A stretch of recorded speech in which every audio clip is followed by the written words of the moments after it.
Hello everybody, this is Brad Dyke, reaching out and sharing some information regarding to a little bit of confusion out there in the industry. And that is the fact that, oh wow, I want to get out there and I want to get myself a disk shelf array. This is 24 disk shelves here. And I want to have them and then I'll have my NAS. Well, the truth of the matter is a direct attached storage device such as a disk shelf array, may it be enterprise level NetApp, may it be a standalone Isilon, or just a straight shelf like you see with these 3PARs in regards to HP, or the more traditional style attached device that can go to any kind of P-series platform. Now these are known as direct attached storage arrays, and these arrays are a mix of hard disks that are put into an equation, and then they are provided to a host node. In this case, up here we've got the DLG7 here that is connecting this 3PAR. But this does not make a NAS, because NAS is not disk shelf.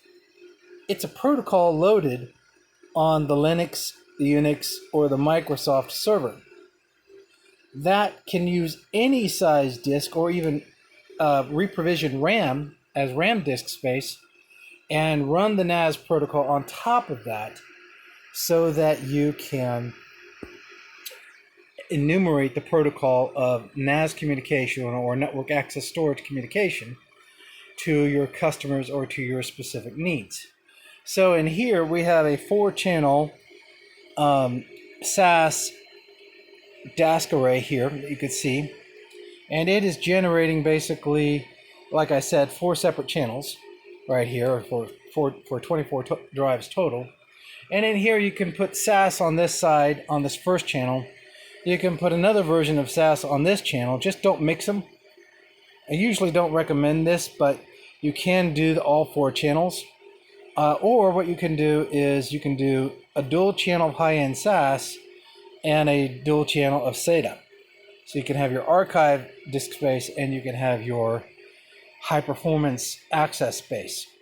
And with that, coupled with some SSD drives on board, then you can go in through your OS, so your operating system, and set up your NAS protocol for internet sharing and start slicing and dicing out what you want. You can also use it for NFS and other variation protocols that you choose to load.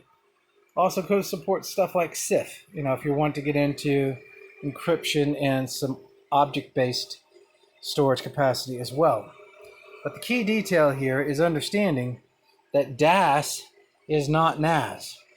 And one other key detail, and I'll show you here, that is also important about doing this is the cabling setup.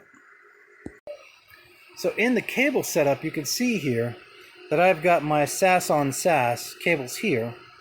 Or in the case of the NetApp storage, I have my MiniSAS on SAS interfacing, which is slightly different, but basically the same thing. It's just a different kind of cable hookup. But this allows you to be able to do what's called dual pathing, and that allows you to have a fail point.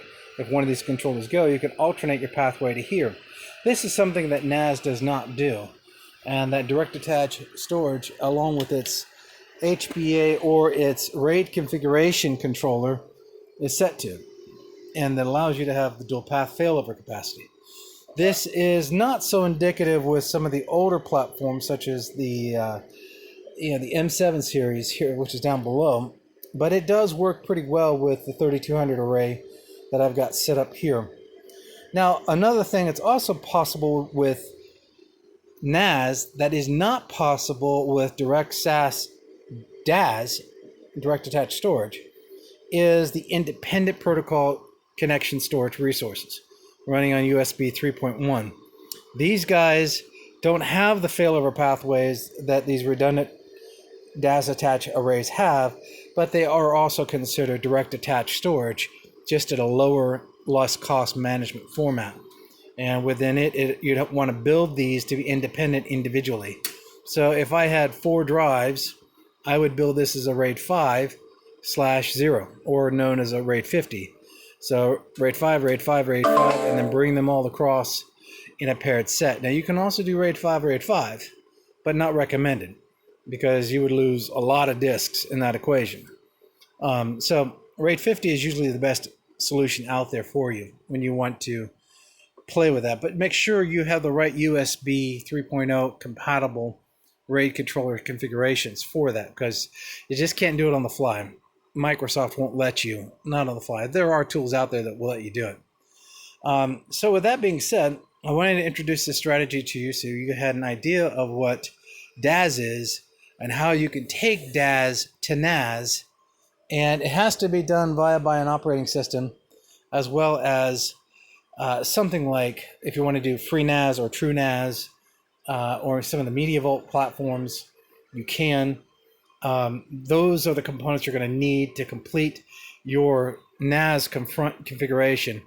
For me, I'm using a rebuilt Isilon platform that is using a free/2 TrueNAS 12.0 rev down here on the bottom with 36 gigs. I'm sorry, with 36 terabytes, which constitutes roughly about 36 hard drives.